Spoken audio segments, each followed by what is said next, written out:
मोरो ख़बर शामिल कई जदी मोरो सिंध मां जितां सिंध इल्ताफ़ सुमरो जी रिपोर्ट मुताबिक़ मोरो जो मशहूर समाजी वर्कर परवेज़ अली सोलंकी जी कोशिश सां सुप्रीम कोर्ट जे हुकुम ते मोरो तालुक़े जे माज़ूर ठक्कर बिरादरीअ जे 3 माण्हुनि खे सोलंकी हाउस मोरो में साजन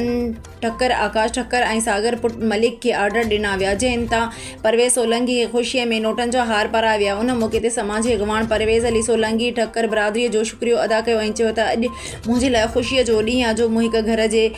कुटुंब खे रोज़गार सां लाहियो आहे जेके माज़ूर ठक्कर बिरादरीअ जा आहिनि। संदनि घर जो ॾीओ रोशन कयो आहे ऐं इंशाअल्लाह अञा वधीक माज़ूरनि माण्हुनि खे रोज़गार सां लॻाइण जी कोशिशि कंदासीं। जॾहिं त माज़ूर साजन ठक्कर, आकाश ठक्कर ऐं सागर ठक्कर पिणु ख़ुशीअ जो इज़हार कयो, संदसि शुक्रियो अदा कयो।